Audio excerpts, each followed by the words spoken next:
The village woke slowly as the red sun spilled over the horizon, casting golden light over the cassava fields and the winding river. Birds sang softly among the palm trees, and the air was filled with the scent of fresh earth and wet leaves. In a small clay house near the edge of the village, Amarachi, 15, stirred awake. She was already a striking girl, tall for her age, with dark, shining eyes that mirrored the river and a smile that lit up her small home. She stretched, careful not to wake her mother, and stepped outside to the soft morning light. Today, like every day, she would fetch water from the river, help in the garden, and run small errands for her parents. Amarachi, her mother, called gently from the kitchen. "Hurry, you will be late for the farm." "Yes, Mama," Amarachi replied, tying her hair with a simple cloth. She waved to the chickens, pecking near the yard, and ran toward the farm where her father was already inspecting the yams and cassava. Her father, Chukwuemeka, was a kind man, strong despite the cough that had begun to worry the family. "My daughter," he said, "smile and come, see how the cassava grows. One day this farm will be yours too," Amarachi laughed, helping him weed around the young plants. Life, though simple, was full of warmth. Villagers passed by, greeting her parents, stealing glances at Amarachi's beauty, always careful to compliment politely. But life, Amarachi knew even at 15, could change like the river during the rainy season. Her father's cough had grown worse, his laughter quieter, his steps heavier. Her mother, Ngozi, worried constantly, often checking on him during the night. One evening, after Amarachi had gone to fetch water, she returned to see her father lying on his mat, pale and sweating. Her mother knelt beside him, whispering prayers and wiping his forehead. Amarachi's heart ached. She had never seen her father so weak. Days passed. The village healer tried. Herbs were boiled and prayers were made. But nothing could stop the inevitable. One morning, Chukwuemeka's strength gave out entirely. Amarachi held his hand as he breathed his last, the tears burning her young eyes before the grief could fully settle. A darker shadow emerged. Her uncle, Chief Nnamdi Okoye, had visited the house often under the guise of helping the family. But Amarachi's mother soon realized his intentions were far from honorable. He tried subtly at first to seduce her mother, speaking kindly one moment, insisting she visit him the next. Ngozi resisted fiercely, her pride and dignity unbroken. But the stress and heartbreak weighed heavily on her. Months passed, and the strain of loss, grief, and her brother's betrayal proved too much for Ngozi. One quiet night, she fell gravely ill. Amarachi stayed by her mother's side, holding her hand, whispering promises she didn't yet understand.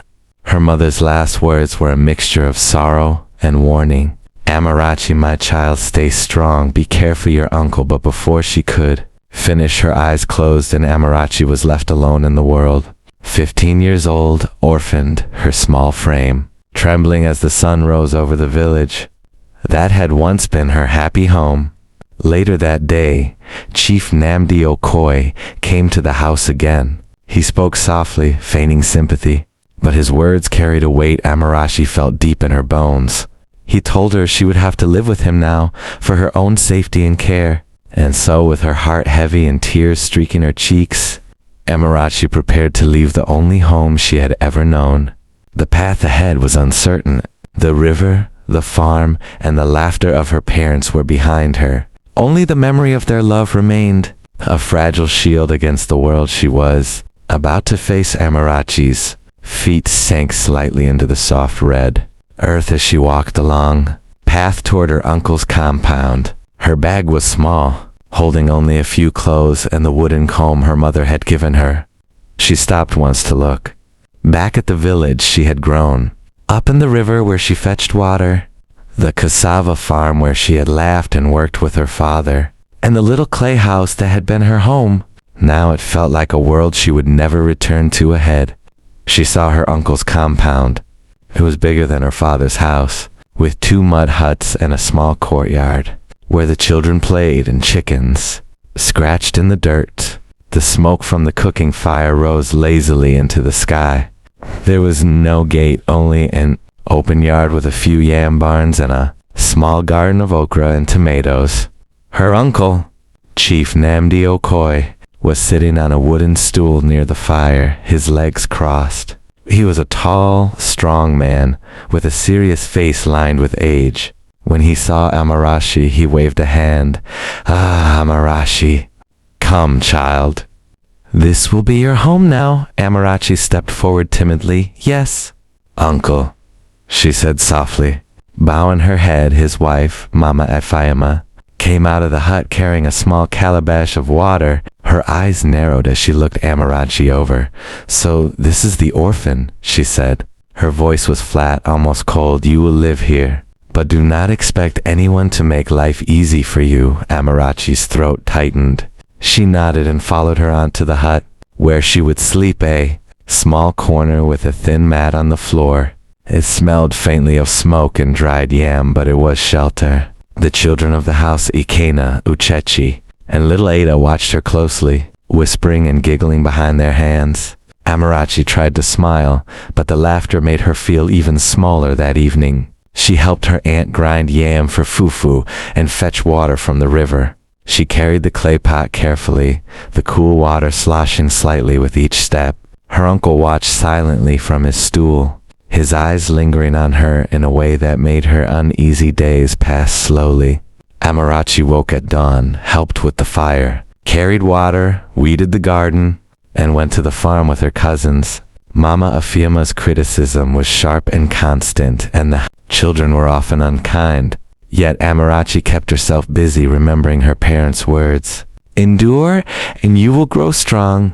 At night, she lay on her thin mat, listening to the wind rustle through the palm trees and the distant sound of the river. She missed her parents terribly. The smell of smoke, the mud floor, the warmth of a real home, they were gone. And she felt very small and alone in the world somewhere in the shadows. Her uncle's gaze followed her. Amarachi did not know what he was thinking, but a shiver ran through her spine. "Still," she whispered a prayer. "Father, Mother, protect me. Give me courage to survive here." The village night wrapped around her like a soft, dark blanket, but Amarachi knew the days ahead would not be easy. The morning sun had barely risen when Amarachi followed her uncle's children to the farm. The path was dusty and lined with tall grasses swaying in the wind. Birds chirped, and the distant river glistened like silver in the light. The farm was not far, but Amarachi's small legs carried her slowly, weighed down by the clay pot of water she had carried from the village. She loved the farm.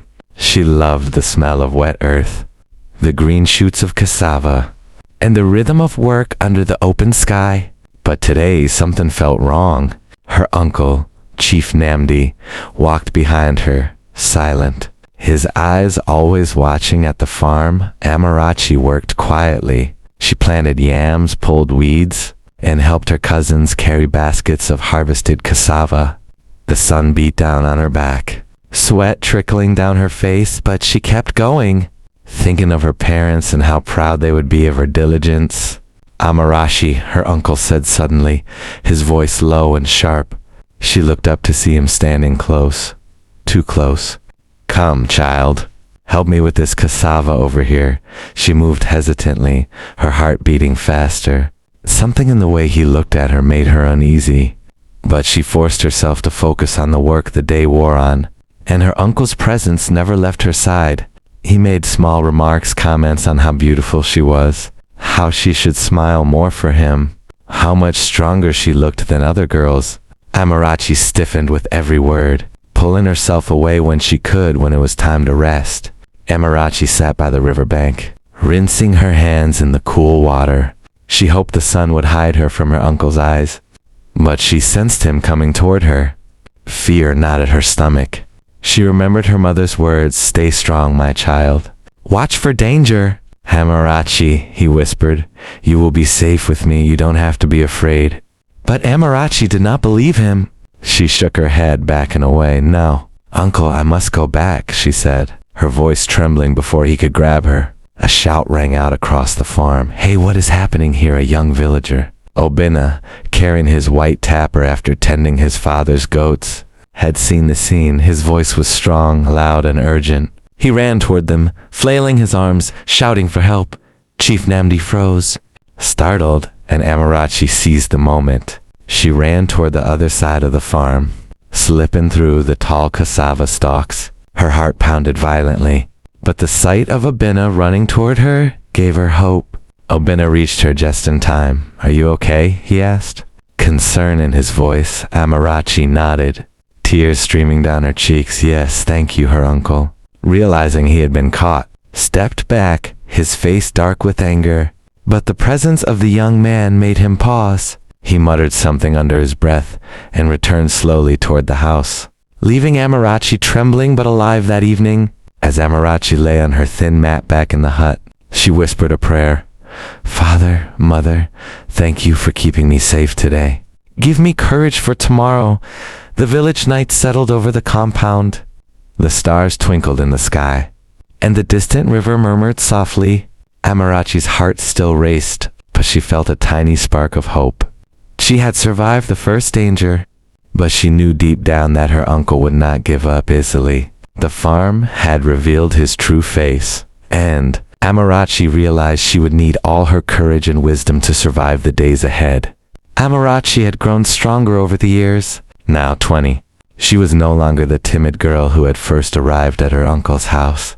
Her beauty had blossomed, her eyes shining like the river in the morning, and her spirit had become as strong as the yam barns in the village.